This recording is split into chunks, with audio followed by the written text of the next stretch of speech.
Bonjour à tous et bienvenue pour cette présentation qui est plutôt exclusive, hein. C'est de type deep dive sur les nouveautés Vim Backup Replication 9.5 Update 4 et également sur Vim Backup for Office 365 version 2.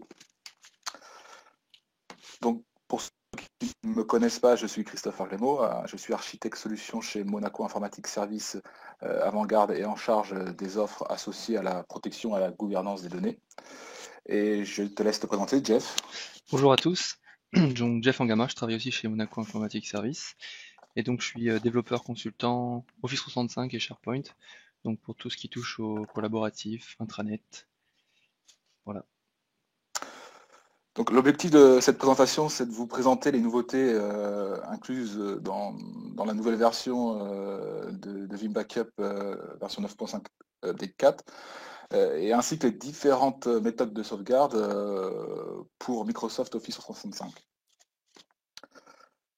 Donc nous commencerons par une présentation rapide de Monaco Informatique Service Avant-Garde, hein, puis nous passerons ensuite sur les nouveautés dans l'update 4, axées sur la conformité et la sécurité des données, avec, je pense que c'est une première, une démo exclusive de la nouvelle interface. Enfin, nous vous présenterons l'interface de Vim avec Vim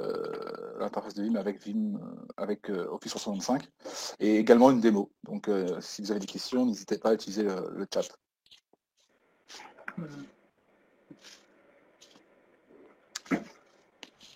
Donc concernant Monaco Informatique Service Avant-Garde, il s'agit d'une entreprise de services numériques connue à Monaco sous le nom Monaco Informatique Service et connue en France sous le nom Avant-Garde. Pour information, le nom de Monaco Informatique Service permet de renforcer notre position de leader au sein de la principauté sur les métiers du digital. Notre concept est de mettre à la disposition des entreprises publiques et privées de Monaco un bouquet complet d'expertise informatique et en local, puis d'accompagner nos clients dans leur transformation numérique. Donc le catalogue grandit et évolue en fonction des projets et des besoins de la principauté. Et aujourd'hui, notre objectif est de profiter de cette dynamique et de notre savoir-faire afin de développer notre activité en France, notamment en région PACA et en région parisienne. Donc voici quelques chiffres concernant l'entreprise, hein. Monaco Informatique Service, aujourd'hui, c'est plus de 140 personnes et un chiffre d'affaires qui devrait avoisiner les 18 millions d'euros cette année. Nous avons 4 sites géographiques, donc Monaco pour le siège, Sofia Antipolis, Aix-en-Provence et Paris, et plus de 500 clients. Donc nous, comme je le disais, nous rencontrons une forte croissance depuis plusieurs mois et cette croissance nous a poussé à nous réorganiser en interne, notamment en créant des centres de services par domaine de compétences. Aujourd'hui, notre entité est composée de plusieurs centres de services, à savoir infrastructure et réseau, conseil et gestion de projets numériques, une cellule cybersécurité, donc un centre dans lequel Jeff fait partie, le développement d'applications, l'infogérance, la télécom et le cloud. Nos centres de services conseils accompagnent les clients dans la gestion de leurs projets métiers et techniques, dans la stratégie relative à leur transformation numérique, puis dans l'organisation des services informatiques. Pour ce faire, nous disposons de plusieurs certifications et de labels qualité, hein, notamment en management et en gouvernance. Nous sommes certifiés PMI, Project Management Body of Knowledge, et ITIL. Notre cellule cybersécurité est certifiée, donc CISSP, Certified Ethical Hacker, ISO 27001. Et ce qui est important aujourd'hui, c'est que nous sommes le premier intégrateur à être certifié PASI en principauté, donc prestataire d'audit de sécurité des systèmes d'information. Cette certification nous permet de réaliser des audits de sécurité, et notamment de prestations qualifiées, notamment au référentiel PASI, sous l'autorité de l'ANSSI et de la MSN. Donc pour ceux qui ne connaissent pas la MSN, c'est l'Agence monégasque de sécurité numérique. À noter que nous avons une forte expertise sur les solutions de gouvernance de la donnée et de traçabilité, notamment sur les produits Varonis et Netrix. Donc n'hésitez pas à revenir vers moi si vous avez des questions relatives à la sécurité et aux audits de conformité type RGPD. Comme aujourd'hui, il s'agit d'un des sujets majeurs. Donc, nous proposons différentes activités d'ingénierie via un catalogue infrastructure complet, notamment le conseil, l'expertise, l'intégration, la sécurité, le stockage moderne, les infrastructures virtualisées, bien entendu la sauvegarde moderne et le disaster recovery, et aussi une haute expertise en réseau. Nous disposons d'une activité de service manager avec un centre de support performant. Nous sommes en capacité de couvrir les services suivants: maintenance, infogérance, supervision, exploitation. Et enfin, une activité avec une offre de services cloud complète via de l'hébergement d'infrastructures as a service et de software as a service, mais aussi de backup as a service et de disaster recovery as a service. Notre offre Vim Cloud Connect renforce notre positionnement sur la gestion du data center moderne en offrant la possibilité de déployer des solutions de PRA as a service, ainsi que notre partenariat solide avec l'éditeur Vim. Donc, l'importance des données a pris de l'ampleur dans tous les aspects de nos vies numériques. Le besoin de solutions et services capables de garantir leur disponibilité puis de les hygiéniser a également augmenté. Dans cette nouvelle réalité où les données sont dispersées, garantir leur disponibilité devient à la fois beaucoup plus critique et difficile. Donc les DSI rencontrent des difficultés notamment pour localiser et gouverner l'ensemble de leurs données, structurées ou non structurées. Sans un plan de sauvegarde solide, il est complexe de pouvoir récupérer les données avec certitude en cas de panne, ou d'attaque, ou de perte, même de vol. Aujourd'hui, il est primordial que ces données soient disponibles 24 heures sur 24 et 7 jours sur 7 pour les services, mais aussi pour les utilisateurs. Donc, il faut garder à l'esprit que la protection des données est essentielle pour garantir la sécurité de vos données. Et Vim permet de sécuriser les données de 3 façons. Un amalgame est souvent fait entre les différentes méthodes de protection des données, à savoir la sauvegarde, l'archivage et la réplication. Il faut savoir que ces 3 méthodes sont complémentaires. La sauvegarde se positionne dans la reprise d'activité. L'objectif est de pouvoir restaurer rapidement ces données. La réplication est associée à une logique de continuité d'activité. Le but est de basculer rapidement en un clic de l'environnement de production vers l'infrastructure de secours. Et enfin, l'archivage consiste à externaliser et à figer les données dans le temps afin de respecter une politique de rétention GFS, Grandfather, Father and Son, souvent pour des contraintes légales. Donc ça correspond aux sauvegardes annuelles, mensuelles, hebdomadaires, etc. Donc la protection des données est un sujet délicat qui demande du recul et une vision large sur l'ensemble de la chaîne infrastructure virtualisée, système, virtualisation, stockage, réseau et sécurité. Notre équipe aujourd'hui est en mesure de vous accompagner pour vos projets de sauvegarde moderne et de disaster recovery. En effet, Monaco Informatique Service Avant-Garde est l'un des intégrateurs les plus certifiés de France, avec un niveau de partenariat Vim Gold Partner et Vim Cloud Provider. Et nous sommes dotés de 6 experts, donc un Vim Vanguard et 5 VMC, Vim Certified Engineer. Donc, un bon plan de sauvegarde fait prendre conscience des risques ainsi que des responsabilités, tout en respectant les bonnes pratiques. Et une règle spécifique à la gestion et à l'optimisation de conservation des données s'est répandue. Il s'agit de la règle du 3-2-1, que vous devez sûrement connaître. Elle signifie que vous devez toujours disposer de 3 copies de vos données, sauvegardées sur 2 supports différents, dont l'une externalisée, site distant ou cloud. Cette règle est indispensable pour protéger vos données critiques. C'est le seul moyen de pallier à tous les dysfonctionnements. Et avec les risques relatifs au ransomware, la notion de seconde sauvegarde déportée est apparue, dite offline, c'est-à-dire complètement déconnectée du réseau, sur bande par exemple. Ainsi que la vérification des données sauvegardées avec le zéro erreur, utilisant la fonctionnalité de Vim Short Backup. Il s'agit de tests de vérification permettant de savoir si les données que vous allez restaurer vont être consistantes, c'est-à-dire intelligibles et exploitables après la restauration.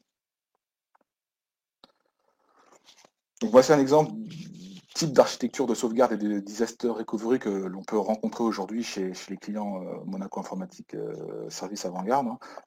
Pour rappel, Vim a développé des alliances avec des constructeurs de stockage, Dell EMC, NetApp, HPE, Cisco, Nimble, Nutanix et IBM dernièrement, et permettent d'effectuer des sauvegardes directement depuis les baies de stockage matériel.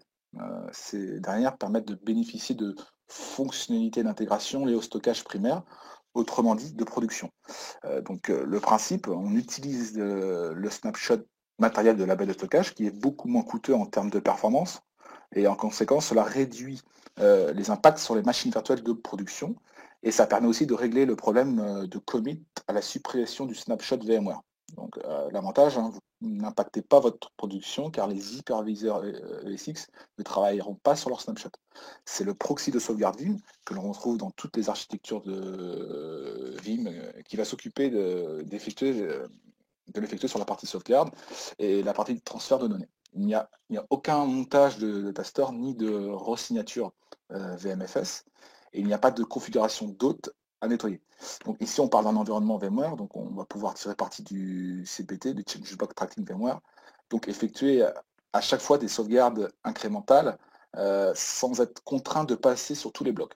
On va uniquement sauvegarder les blocs qui ont été modifiés depuis la dernière sauvegarde.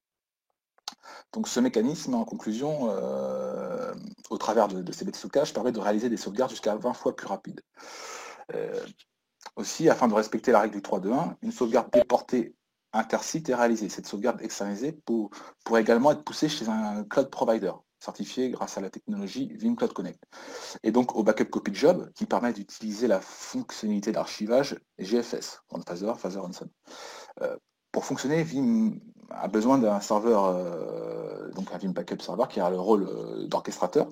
Celui-ci gère également la base de données SQL Express.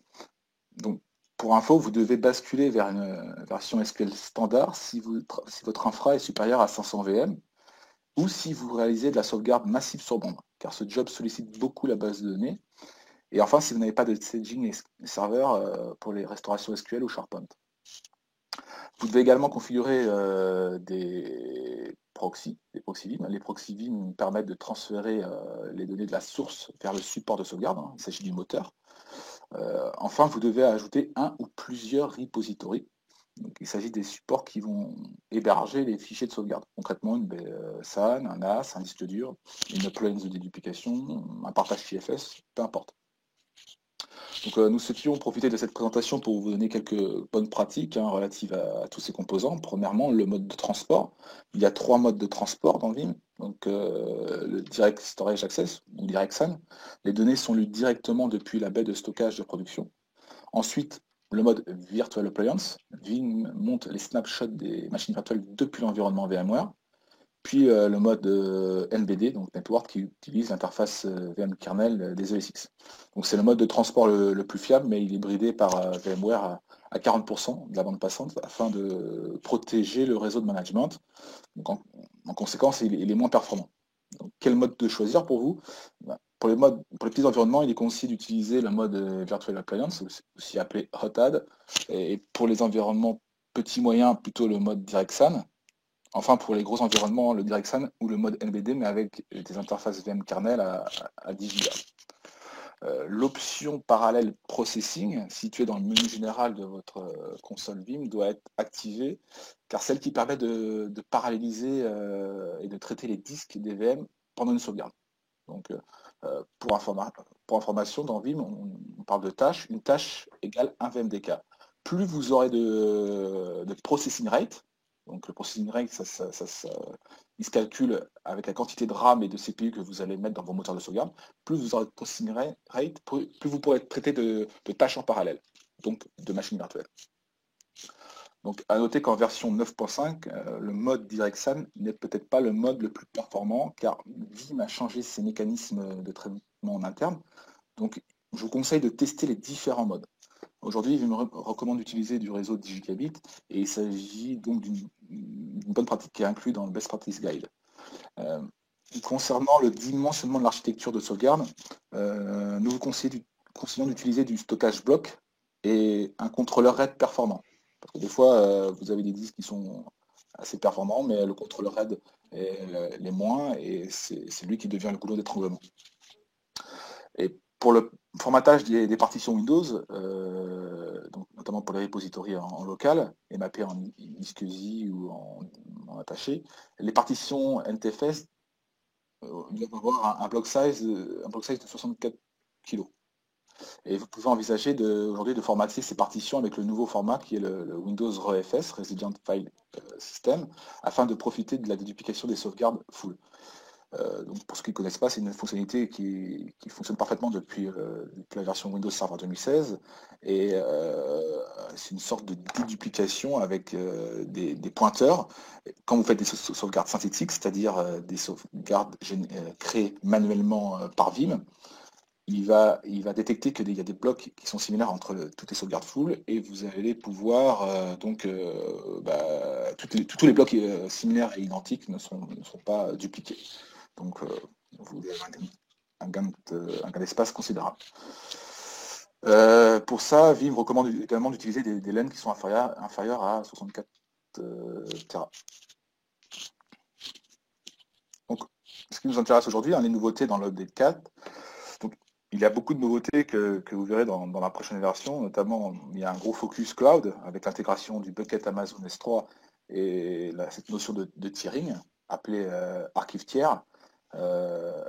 Puis la notion d'archivage avec l'intégration de Microsoft Azure Blob en tant que repository. Et il y a également l'intégration d'Oracle Herman et le support du protocole NDMP, donc le Network Data Management Protocol, pour la sauvegarde depuis les NAS. Donc nous aujourd'hui, comme on a un agenda assez chargé, nous allons nous présenter deux fonctionnalités majeures qui sont liées à la mise en conformité, notamment pour le RGPD, et à la sécurité. Donc premièrement, le Stage Restore.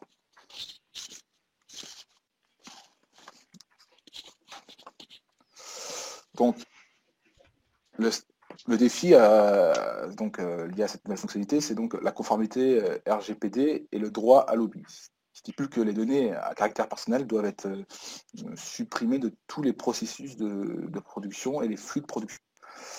Pour ce faire, ces données doivent être supprimées de toutes les bases de données de production, et elles ne doivent pas être restaurées à partir des sauvegardes. Donc effacer toutes les données des sauvegardes constitue une violation de l'exigence relative aux bonnes pratiques de sauvegarde imposées par d'autres réglementations. Donc il s'agit également d'un défi technique presque impossible. Donc, avec cette nouvelle fonctionnalité, Vim va pouvoir vous aider à respecter certaines exigences du règlement et donc de la conformité RGPD. Au niveau du constat, aujourd'hui, supprimer les données personnelles de l'environnement de production est quelque chose de plutôt simple avec des outils de classification, par exemple.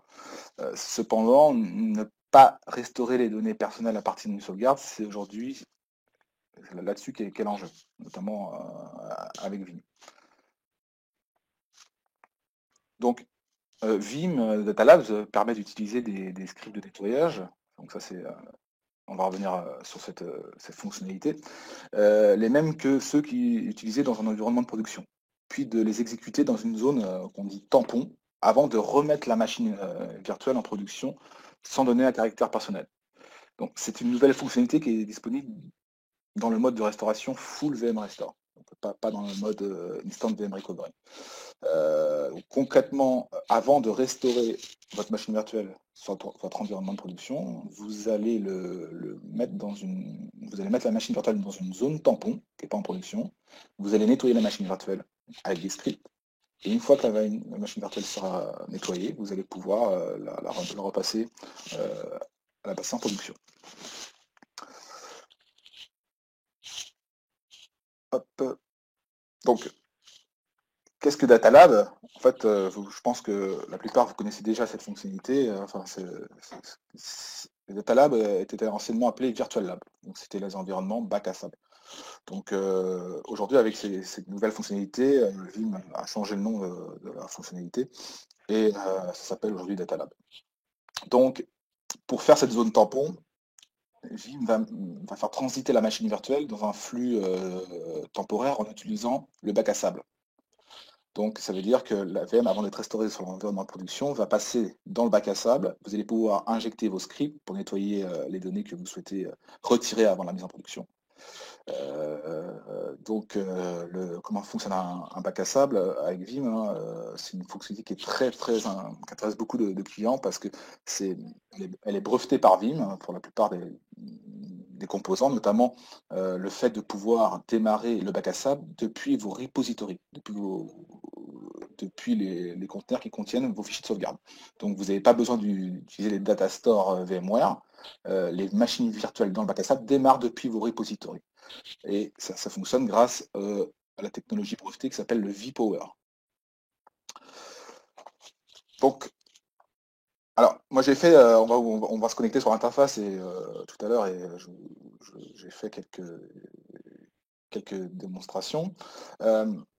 Donc, j'ai mis quelques capteurs d'écran du résultat parce que ça prend un certain temps. Donc, si on n'a pas le temps de voir le résultat, vous verrez à quoi ça correspond. Donc, à gauche, vous voyez une fenêtre qui correspond au processus de restauration de la machine virtuelle, donc en mode Full VM Restore. Ce que vous pouvez voir apparaître, qui n'existe pas dans votre version actuelle, c'est le volet Stage Restore. Donc, au moment où je vais restaurer, je vais pouvoir activer cette option et indiquer à Vim, au logiciel Vim, de dire, voilà, avant de restaurer la VM vers la production, tu la mets dans le bac à sable. Donc le bac à sable, ça s'appelle un Virtual Lab. Et ensuite, tu utilises ce script pour nettoyer les données. Donc ça, c'est un script que vous aurez fait de votre côté, hein, que vous aurez créé, et qui va nettoyer les fichiers, les dossiers, ce que vous voulez. Donc vous pouvez ajouter n'importe quel type de script. Au moment où la VM sera démarrée dans le bac à sable, il va injecter le script, l'exécuter, et après, donc, nettoyer les données. Et là, une fois qu'il aura terminé cette étape, il passera à la migration vers l'environnement de production. Donc c'est ce qu'on voit à droite dans la fenêtre du haut. Donc au début, il a démarré la VM dans l'environnement bac à sable. Et ensuite, une fois que la VM était démarrée, il a injecté le script et l'a exécuté. Une fois que les données sont nettoyées, il a migré via le Quick Migration, la VM, vers l'environnement de production. Donc on voit bien qu'il y a sur les tâches en dessous qu'il y a deux étapes. Il y a le Stage Restore et après la Quick Migration, le fait de migrer la VM vers l'environnement de production. Donc je vous montrerai, pour ceux qui ne connaissent pas la fonctionnalité bac à sable dans Vim, comment ça correspond. En fait, il y a une interaction bien entendu avec un environnement VMware, où dessus, vous allez démarrer temporairement les machines virtuelles pour utiliser les ressources CPU et RAM sur la machine virtuelle. Alors, pour ceux qui ont participé au précédent webinaire, aux différentes présentations lors des événements, cette fonctionnalité, donc SecuRestore, était auparavant appelée quarantaine. Aujourd'hui, le nom a changé, ça s'appelle SecuRestore. Et le défi aujourd'hui, c'est les virus et les ransomware hein, qui sont mutants, modernes et qui sont spécialement conçus pour hiberner et essayer de se répartir dans l'environnement avant de s'activer. Donc, lorsque vous restaurez une machine virtuelle après attaque type ransomware, comment vous assurez-vous que le point de restauration sur lequel vous êtes sur le point de récupérer n'est pas infecté aussi?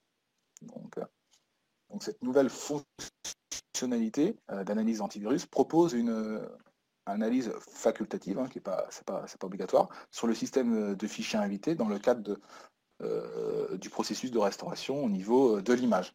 Donc cela garantit que les sauvegardes ne contiennent aucune menace cachée ou inconnue et protège ainsi l'environnement de production. Donc concrètement, ça se matérialise un peu comme la fonctionnalité qu'on vient de voir avant Stage Restore. Au moment de restaurer la machine virtuelle, vous aurez un volet supplémentaire et vous allez pouvoir activer l'option de scan antivirus avant de restaurer la machine virtuelle.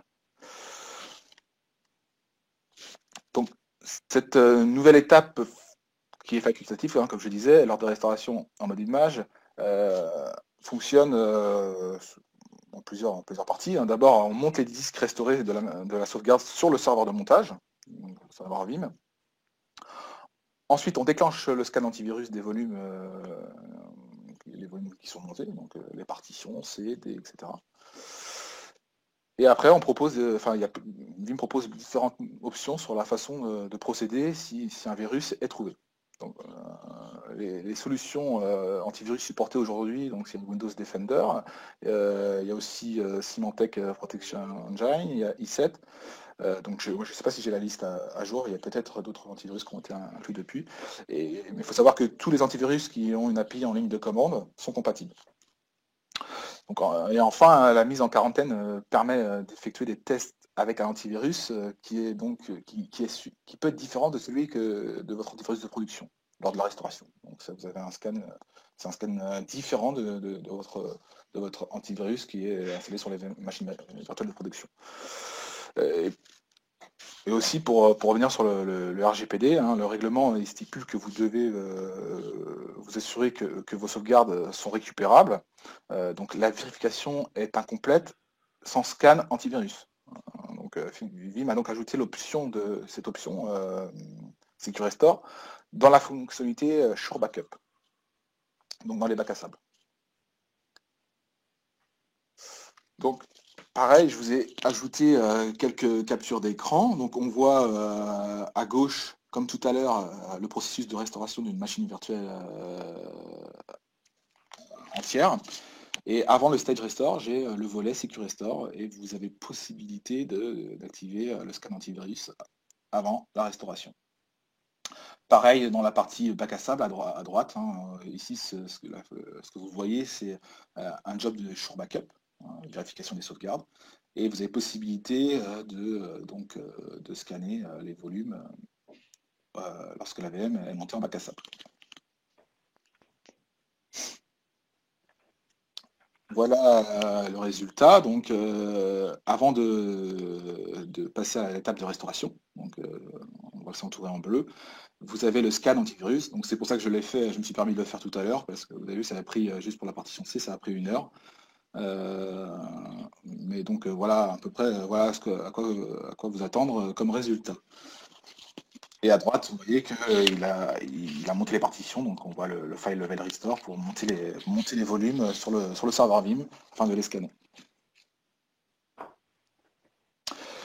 Bon, on va pouvoir passer à la démonstration. Donc, si je dis pas de bêtises, ça doit être une des premières démos en France. Donc, je vais me connecter sur le serveur Vim. Donc, au niveau de l'interface, vous allez voir, ça ne change pas énormément. En tout cas, sur la partie ergonomie et sur l'interface flat design, on est sur la même logique.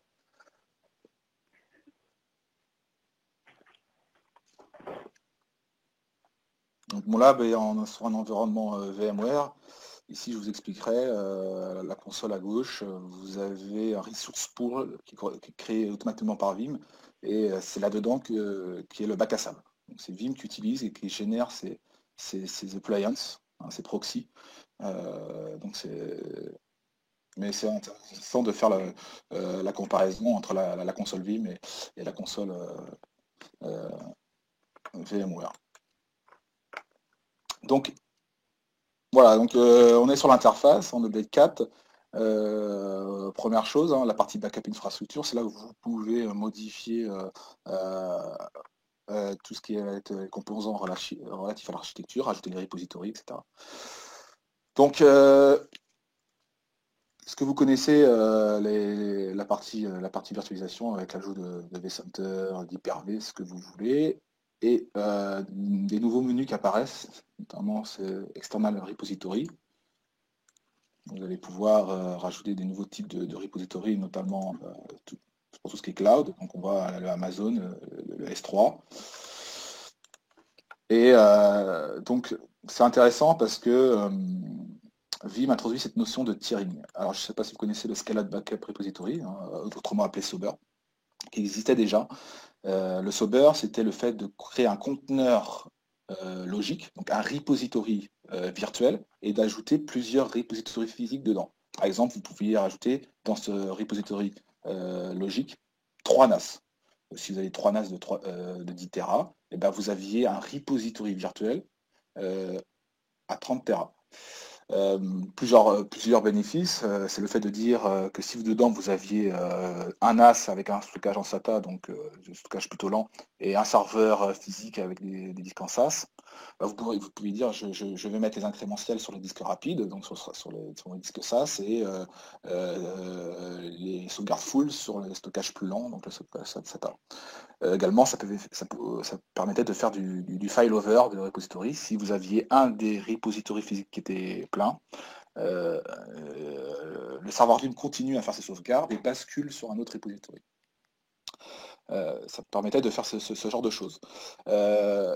Aujourd'hui, Scaled Backup Repository archive tiers va permettre de faire du tiering, c'est-à-dire vous allez pouvoir ajouter un repository cloud type archivage avec Amazon et indiquer à Vim que voilà, les sauvegardes modernes seront plutôt en local et la partie archivage se fera vers Amazon automatiquement.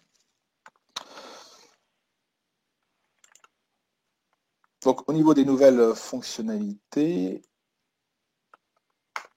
donc ici, alors juste pour revenir, repository, donc je vous dis que c'est obligatoire, c'est là où on fait les sauvegardes, pour ceux qui ne connaissent pas. Les proxys, ce sont les moteurs de sauvegarde. Dans mon cas ici, le moteur de sauvegarde, c'est la VM Vim elle-même.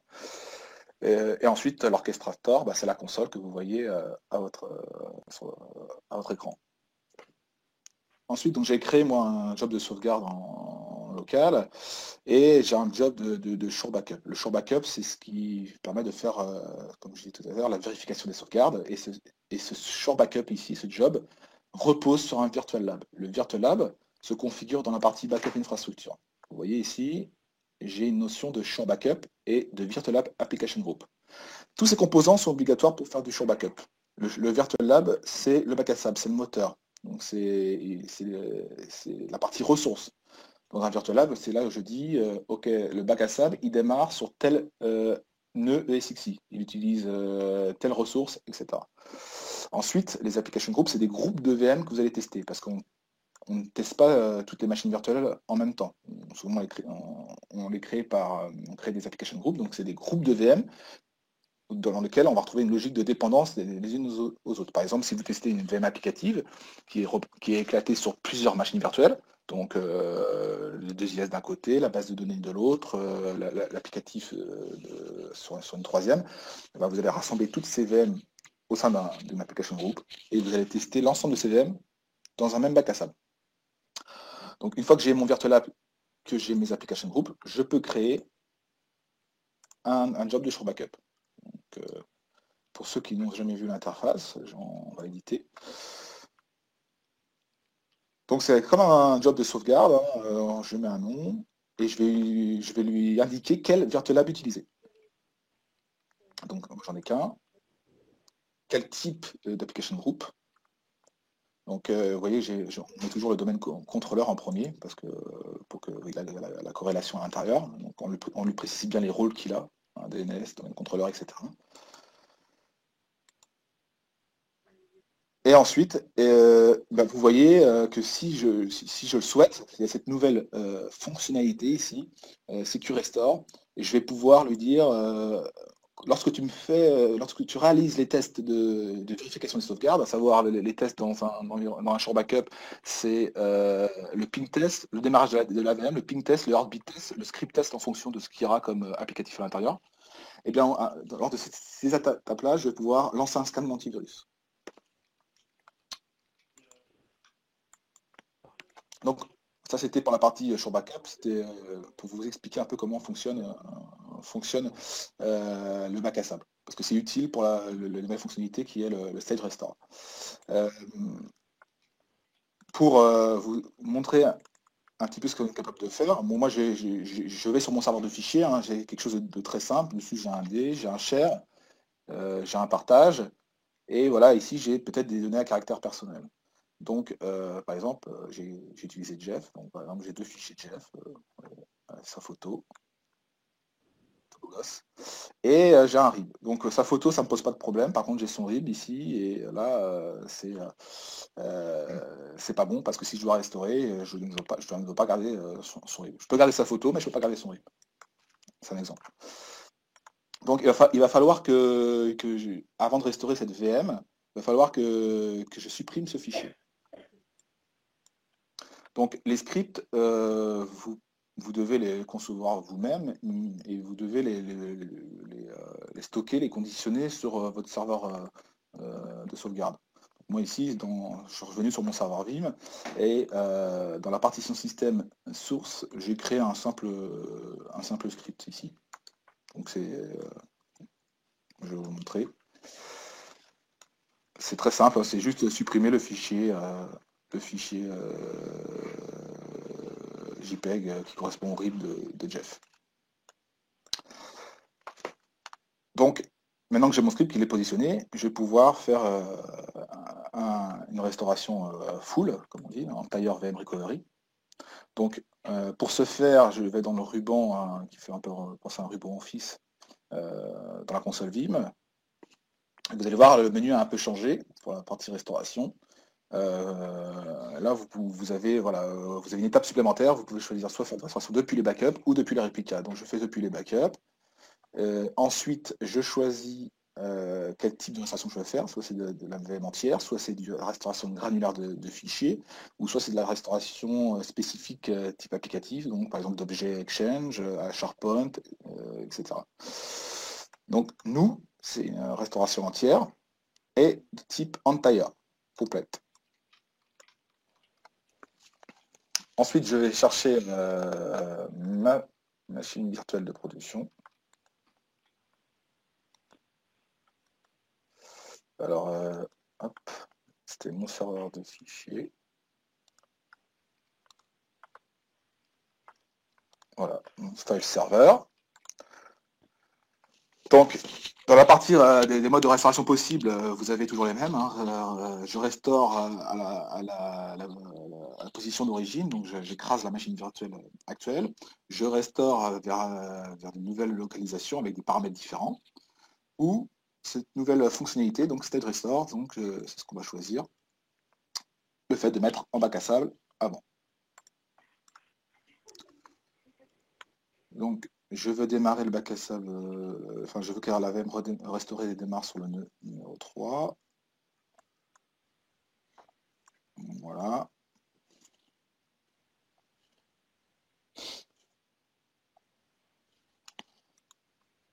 Je veux que la VM restaurée, elle ait un nom différent. Hop, on va ajouter un suffixe.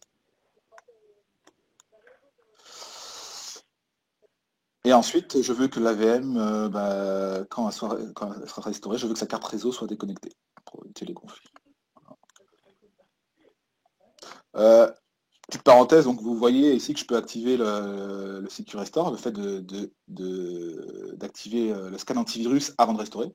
Nous, on ne le fait pas parce que ça passe sur tous les volumes, ça prend un certain temps.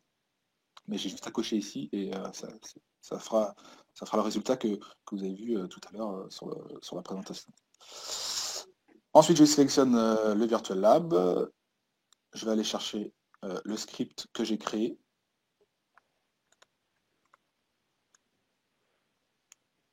Un compte qui a les droits pour se connecter, pour aller insérer et exécuter le script. Et je fais Next.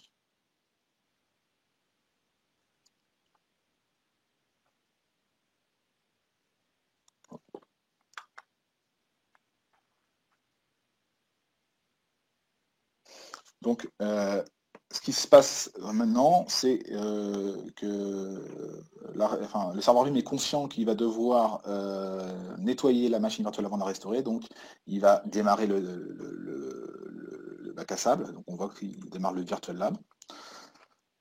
Et ensuite, une fois qu'il sera démarré, il va pouvoir procéder à la série de tests. Donc si je vais sur ma console VMware, vous voyez ici que le Virtual Lab il a démarré.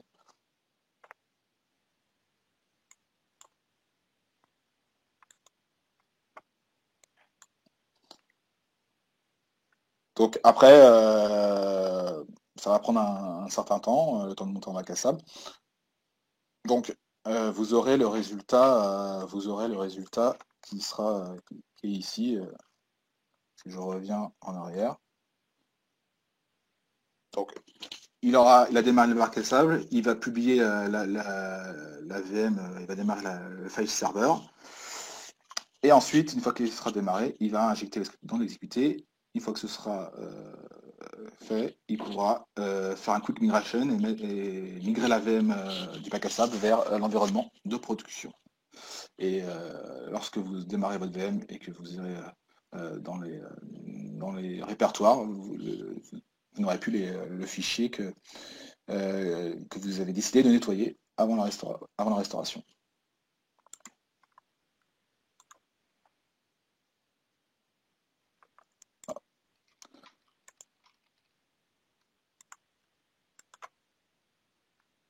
C'est un petit échec.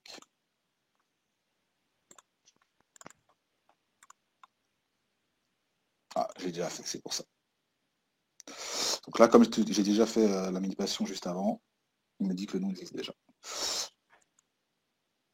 Donc vous avez compris un petit peu le processus. Donc si vous avez des questions sur ces nouvelles fonctionnalités, ou si vous souhaitez même jouer tester ces nouvelles fonctionnalités, n'hésitez pas à revenir vers moi. On a la possibilité de vous faire tester ces nouvelles fonctionnalités qui demandent un peu de ressources CPU et RAM. Donc quand on n'a pas d'environnement de test, ça peut être délicat de tester ce genre de fonctionnalités.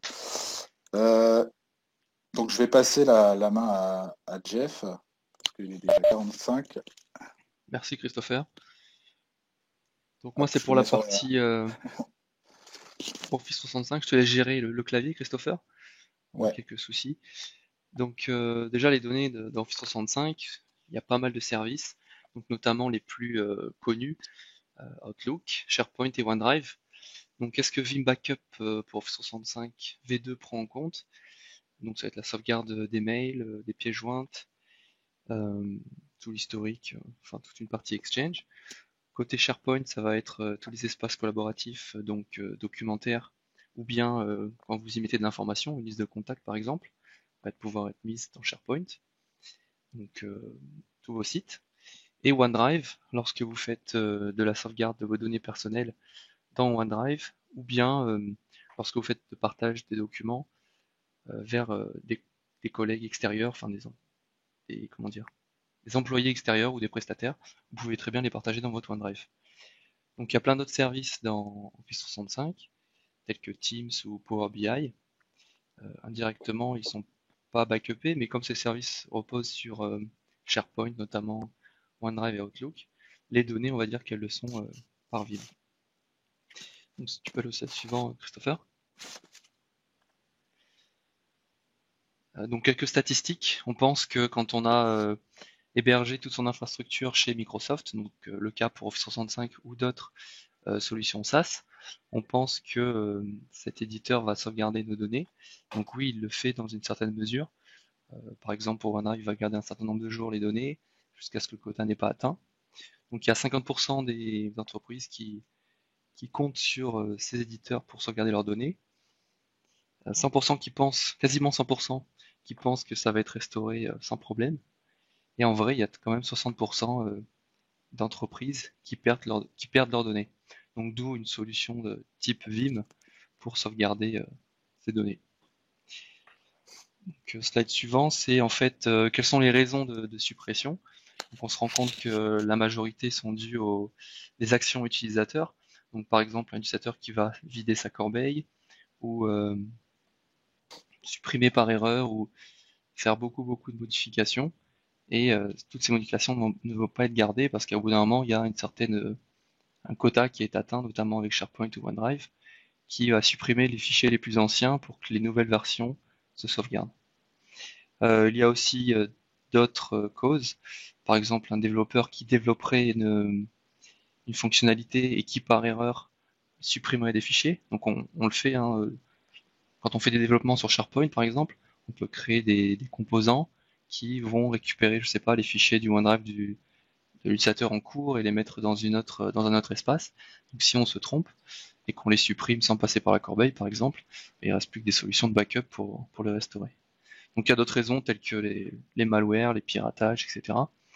Tout ça pour dire qu'au final, Microsoft n'est responsable n'est responsable que de l'infrastructure qu'ils mettent à disposition.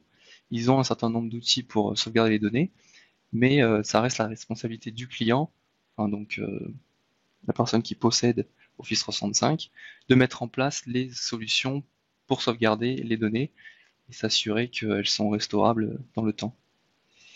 D'autant plus que la durée de restauration, si vous demandez à Microsoft, ils n'ont pas de garantie pour ça, donc ils vont peut-être prendre plus de temps que si en quelques clics vous restaurez vos données depuis Vim.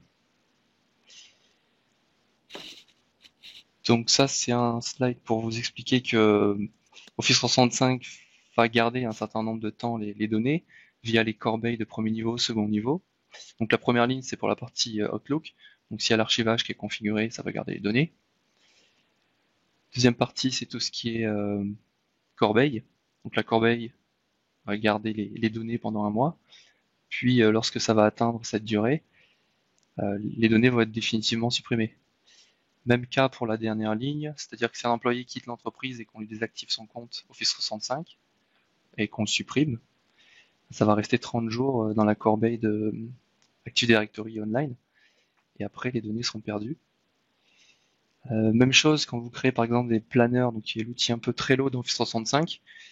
Si vous créez ça et vous le supprimez, ça va rester 30 jours. Donc là par contre Vim n'a pas de restauration pour ça, mais pour tout ce qui est documentaire, on va dire OneDrive, SharePoint, plus Exchange, les solutions sont là. Et la petite statistique, c'est que donc on voit que les outils Microsoft permettent de restaurer jusqu'à, on va dire, 90 jours pour la plupart des cas, alors qu'en fait un utilisateur prend 140 jours pour réaliser que la donnée a été supprimée, et c'est là qu'il vient vous voir et qui vous demande de restaurer la donnée. Donc il est trop tard quand on n'a pas du tout de solution de backup. Donc ça m'est arrivé d'ailleurs on-premise, c'est-à-dire avec des SharePoint installés sur des serveurs. Donc il y avait quand même la sauvegarde de base de données.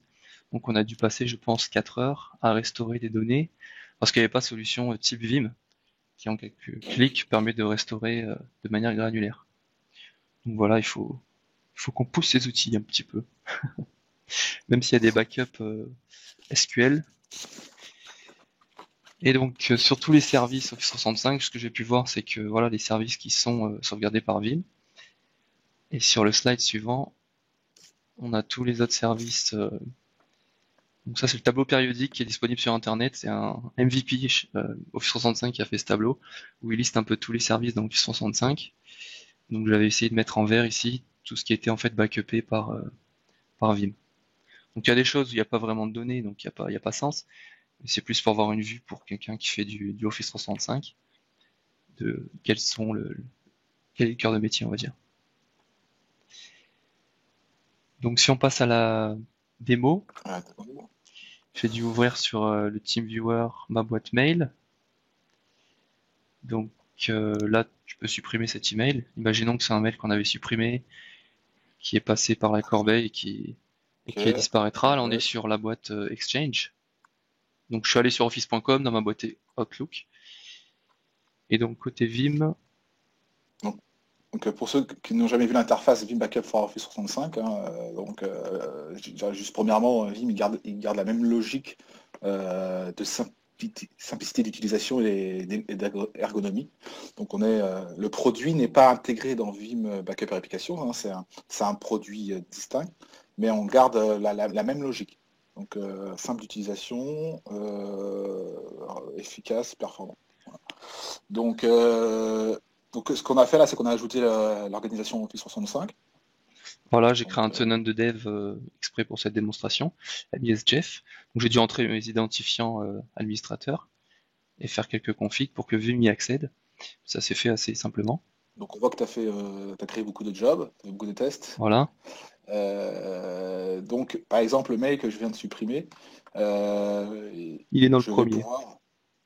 En fait il a été backupé via ce job, c'est ça? Voilà, le premier. D'accord. Bon, juste, voilà, en fait, si on édite un job de sauvegarde, on voit qu'on met le nom qu'on souhaite, et après, on va aller sélectionner les items que l'on souhaite. En fonction, on peut spécifier les options qu'on souhaite sauvegarder ou pas, si on pense qu'il y a des choses qui sont inutiles. Donc dans ce cas-là, j'ai sauvegardé, en fait, c'est un groupe de personnes qui travaillent sur les nouveautés Vim. Donc imaginons qu'il y a une dizaine de personnes. Donc j'ai créé un groupe côté Office 365, ça a créé une boîte mail, un site SharePoint, un OneDrive, et c'est ça que j'ai sauvegardé et qu'on a vu tout à l'heure, côté email. Ok. Donc là, Donc une fois que la sauvegarde est effectuée, bah, en fait, il faut savoir que pour la partie restauration, Vim utilise les mêmes Vim Explorer que vous avez dans la partie pour la partie on-premise avec le Vim Backup Replication. Donc, quand vous utilisez le Vim Explorer pour Exchange, eh ben, ce sera exactement le même utilitaire que vous utiliserez avec Vim Backup for Office 365. Donc si je fais clic droit sur le job, je vais pouvoir donc choisir mon type de restauration et notamment mon point de rétention. Donc par exemple si je prends depuis la dernière sauvegarde qui a été faite ce matin à 9h50. donc, qui a été faite avant de sauvegarder, de supprimer cet email, ouais. Donc vous voyez qu'on ouvre le Vim Explorer for Microsoft Exchange et que derrière vous allez avoir l'Explorer où on va venir monter l'annuaire dans l'Explorer. Donc c'est vraiment très puissant, c'est quelque chose qui est très, très apprécié des clients. Donc là, c'est dans Nouveautés Vim, c'est le groupe que j'ai créé, qui a du coup ces emails. Et tu devrais avoir dans la boîte de réception le mail qu'on a supprimé tout à l'heure. Inbox. Voilà le premier email. C'était celui-là, c'est ça? Ouais. Donc premier point, c'est que vous pouvez, depuis le serveur Vim, vous pouvez lire le mail, l'afficher, comme ceci, et donc lire un aperçu dedans. Donc si je fais clic droit dessus, donc il y a plusieurs possibilités de restauration, soit envoyer vers le point d'origine, soit envoyer vers vers un autre endroit, une autre boîte, soit faire un export PST depuis le serveur Vim, soit l'envoyer à quelqu'un d'autre. Enfin, ça veut dire qu'il ne sera pas restauré à sa position d'origine, mais vous le renvoyez vers, par exemple, vers la boîte de Jeff, soit à quelqu'un d'autre, soit le sauvegarder au format .msg sur le serveur Vim. Donc qu'est-ce qu'on fait, Jeff? On restaure. Voilà, tu peux restaurer via cette boîte mail. Ok.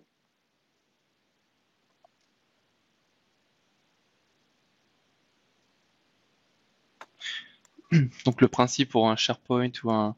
Alors là, il faut que je retape mes logins. Ça va être un peu compliqué. Ouais. Est-ce que ouais, je C'est les sais logins pas, Vim. possible. Mais du coup, en fait, une fois qu'on a tapé les logins, on voit le mail qui réapparaît dans D'accord, la ok. boîte mail que tu as montré tout à l'heure. Ah, je crois que je peux te mettre. Attends. C'est le compte Vim. Est-ce que t'as accès là? T'as le Horibot Non, je vois pas l'écran.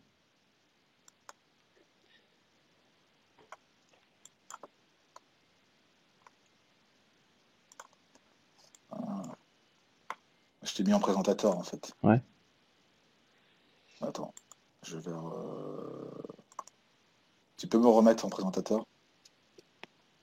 Il faut que tu fasses clic droit sur moi. Alors, clique droit sur Christopher. Ouais. En fait, je voulais te donner les droits, mais C'est raté. ça va pas marcher.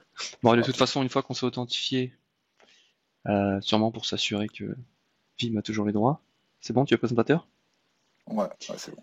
On retourne sur la boîte mail et on voit que le mail a été restauré.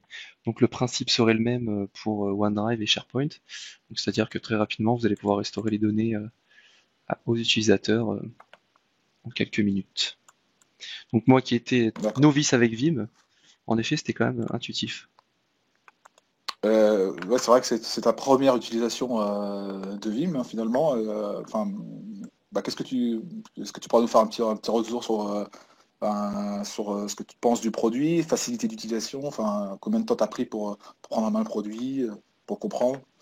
Bon, tu m'as un peu accompagné, donc j'ai peut-être mis au total une demi-heure, 45 minutes, pour comprendre qu'il y avait une partie sauvegarde, on configure ses sauvegardes, puis qu'après, quand on restaure, il y a de la granularité. Donc c'est vrai que quand on n'a pas ces outils-là, on se base souvent, nous, sur les sauvegardes SharePoint, donc qui sont soit des sauvegardes SQL, soit SharePoint, et qui peuvent être beaucoup plus longues. Donc, non, donc bon outil, intuitif. Et puis après, on retrouve le même principe, comme tu dis, que ça soit du Exchange, du OneDrive ou du SharePoint. C'est ça qui est pas mal, c'est que derrière, ça reste des éléments en fait que tu restaures, que ce soit des mails ou des documents. Après, partie installation, je sais Et, pas, c'est ton domaine. Pour moi, je suis arrivé dessus. pour l'installation, c'est très rapide. Ouais, Enfin, c'est par exemple pour ceux qui ont déjà installé Vim Backup l'application, vous lancez Wizard, vous faites next, next, next, si c'est installé, et ben, c'est exactement la même logique. mm, Au niveau licensing, ça fonctionne par user. Donc, donc en fonction du nombre de users, eh bien, vous avez votre licence.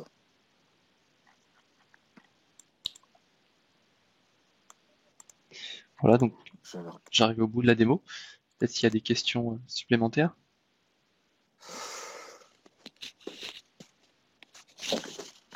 Ouais, je sais pas si on va voir s'il y a des questions.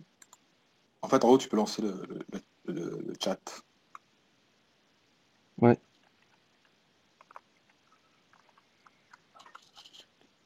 Donc si vous avez des questions, vous pouvez utiliser le chat et nous les poser.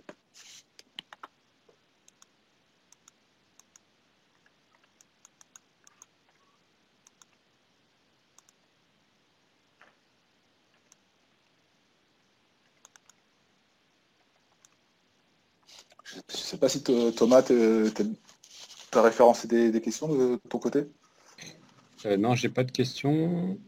Je vois juste qu'il y a quelqu'un qui a une question.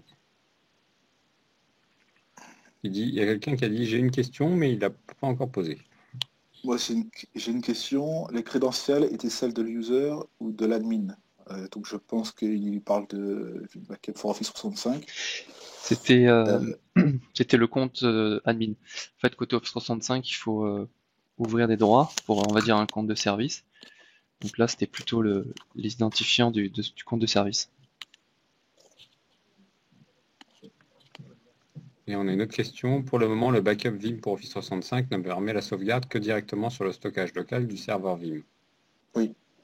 Oui, parce que c'est vrai que cette question, bah, vous n'êtes pas obligé d'installer le Vim Backup for Office 365 sur le même serveur que Vim Backup et Réplication, si c'est ça la question. Mais effectivement, après, une fois qu'il est installé, on utilise le stockage en local. Et je pense que la question, c'est pour l'envoyer vers un CIFS, sur un portage CFS type NAS. Et la Non, suite de la question est arrivée, c'est quand le backup vers un repository CIF. voilà. Bah ça, j'ai pas de vue sur la roadmap personnellement. Je sais pas si toi, tu as des infos, Thomas, mais je pense que c'est dans la roadmap. Pour moi, on est sur on a déjà sorti une version 2 de Vim Backup Office 365 cette année. Il y aura peut-être des updates sur 2019, mais pour l'instant, j'ai pas de visibilité là-dessus, sur les éventuels développements pour cette année. Il ne faut pas l'attendre sur le début de l'année, je pense. Ouais. S'il y a quelque chose. Voilà, le workaround, c'est de connecter votre NAS en ISCSI sur le serveur Vim, si possible.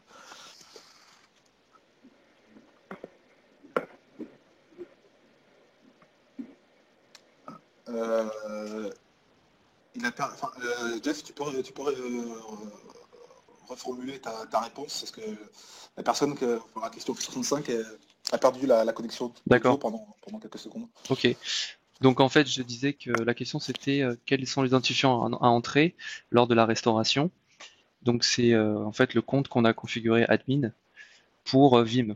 Alors faut savoir que sur ce tenant Office 365, c'était pas vraiment un compte administrateur global, c'est un compte on a créé un compte utilisateur au sein d'Office 365 et on a donné les droits nécessaires à Vim. Donc il y a des choses côté Exchange de mémoire. Et après, lors de la restauration, il demande ces identifiants-là. Donc c'est pas les identifiants utilisateurs, c'est bien un compte de service, on va dire. Ok. Remercieux.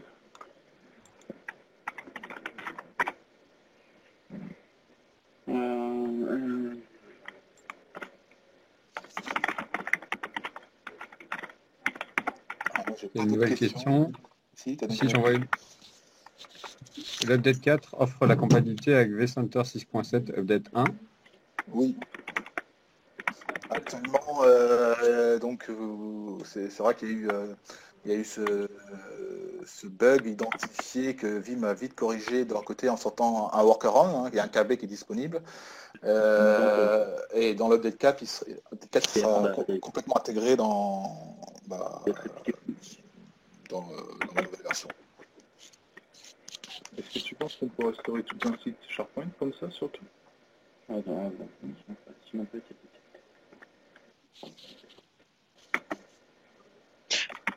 On a une question, je crois, par micro. Est-ce qu'on peut restaurer un site SharePoint? Oui, j'ai entendu la même chose. Restaurer entièrement un site Ah, SharePoint, normalement, oui, je pense. Hein. Oui, on peut tout faire. En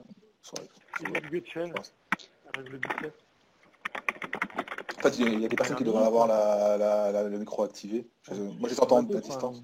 J'ai pas encore commandé le matériel. Ah. Est-ce que je rajoute? Oui, on entend, je crois, des personnes. Magnifique. Toute dernière minute. J'arrive pas à voir. J'en ai déjà passé, c'est ça qui est malheureux. J'ai passé une commande la semaine dernière.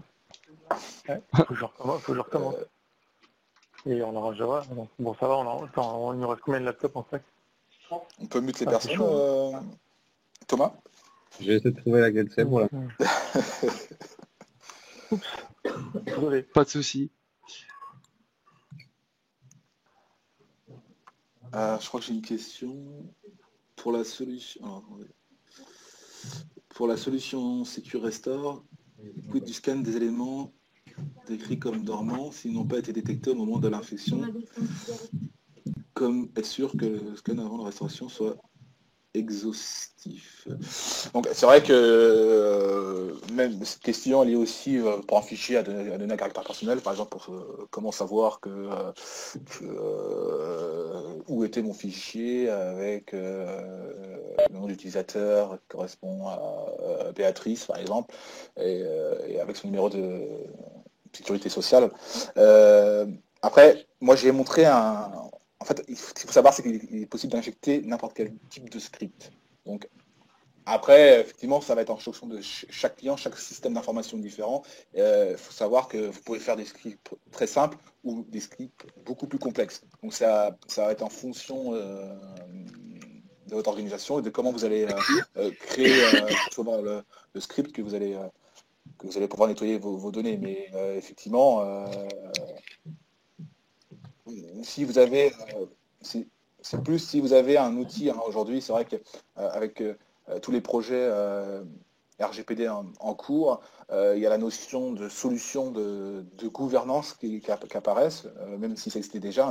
Quand j'appelle ces solutions de gouvernance, j'appelle surtout des solutions de traçabilité. C'est des outils, des solutions qui permettent de savoir sur vos serveurs de manière vos données structurées ou non structurées, de savoir où sont les données à caractère personnel. Enfin, à l'origine, on utilisait ça pour faire de la traçabilité, savoir qui a fait quoi, où et quand sur vos serveurs de fichiers ou sur vos applicatifs. Aujourd'hui, avec ces outils-là, ils proposent des fonctionnalités supplémentaires, notamment de classification, type GDPR, et vous allez pouvoir recenser et cartographier tous vos partages de fichiers pour savoir où sont les données à caractère personnel. Donc c'est avec ce type d'outils que après, donc, vous allez pouvoir nettoyer votre environnement de production. Et pour les sauvegardes, et effectivement, il n'y a pas de magie. Donc il va falloir, c'est un outil, Vim est là pour vous aider dans le processus de restauration, parce que c'est vrai qu'aujourd'hui, il y a deux législations différentes. Il y a la partie RGPD, mais il y a la partie sauvegarde. Dans la partie sauvegarde, on ne touche pas aux fichiers sauvegardés. Donc Vim, ce que propose Vim aujourd'hui, c'est de nettoyer la donnée avant de restaurer. Donc il faut, après, en fonction de comment vous allez construire vos scripts, Vous pouvez faire des requêtes spécifiques, enfin peu importe. Soit vous savez où est le fichier exactement, soit vous ne savez pas et vous allez créer des scripts un peu plus compliqués pour supprimer les données utilisateurs. Peu importe. Enfin, il faut savoir que tout est possible en scripting aujourd'hui. Les sauvegardes sont-elles cryptées comme le préconise le RGPD? Donc aujourd'hui, Vim sauvegarde les données donc, au travers de son job de sauvegarde en AES 256.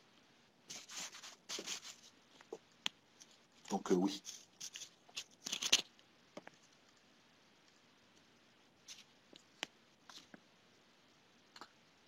Est-ce que vous avez d'autres questions, Thomas, Jeff, de votre côté? Non, Moi, je vois c'est rien. bon. J'en vois pas non plus. Moi, j'ai plus de questions non plus, donc Est-ce que tu as répondu à celle sur l'U4? sur Qui n'est pas l'U4, dans le chat, mais dans la partie Q&A. c'est où? Bonjour, question plus générale que sur le 4, sur un serveur Vim physique. Tu m'entends ou pas? Vas-y, je t'écoute, parce que je sais pas où c'est le QA, je le vois pas.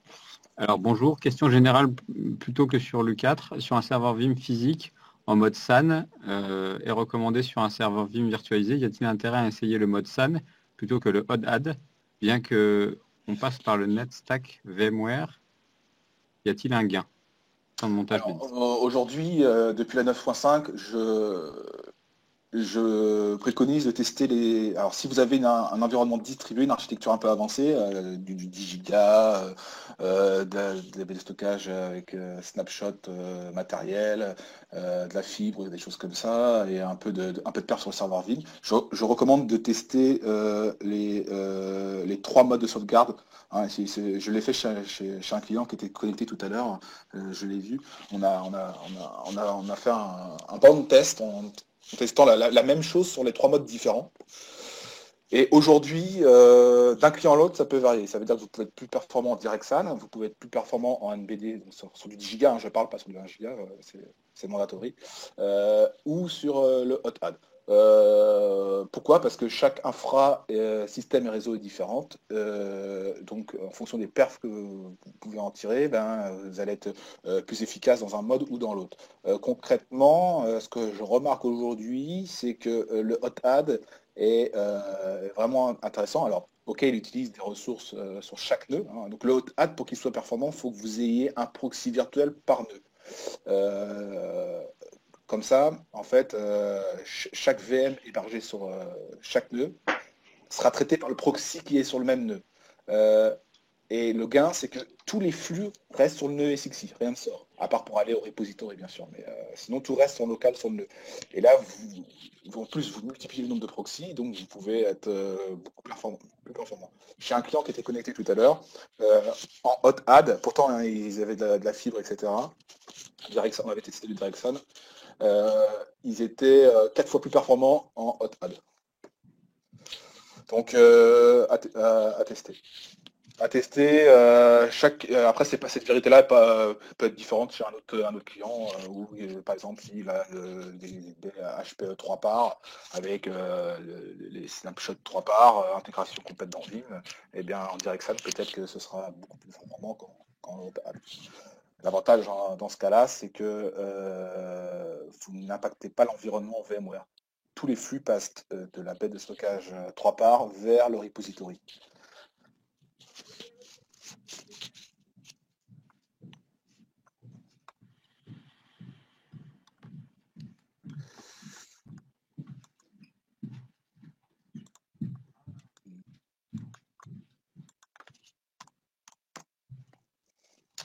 J'ai pas d'autres questions, moi, de mon côté. Je pense qu'on a fait le tour, là. Je vois rien d'autre, moi. Ok, dans tous les cas, si vous avez des questions supplémentaires ou plus tard si vous en posez d'autres, vous avez nos coordonnées qui est normalement à l'écran, donc vous pouvez vous adresser à nous deux. Si c'est vraiment une question plus Office 365 pure, vous pouvez également contacter Jeff. Bon, c'est vrai que là aujourd'hui on a traité 2 produits, donc c'était assez intense. Ce qu'on essaiera de faire la prochaine fois, c'est de faire des focus un peu soit par produit, soit par même fonctionnalité, pour vous montrer en détail comment peut tourner tel process, tel workflow. En attendant, bien si vous n'avez pas de questions, moi je vous souhaite une bonne fin de journée. Et donc c'était le dernier webinaire de l'année. L'année prochaine, on reviendra avec beaucoup d'autres sujets et je pense qu'on essaiera d'animer à plusieurs, notamment comme on vient de faire avec Jeff, pour un peu créer une synergie multi-plateforme, multi-solution.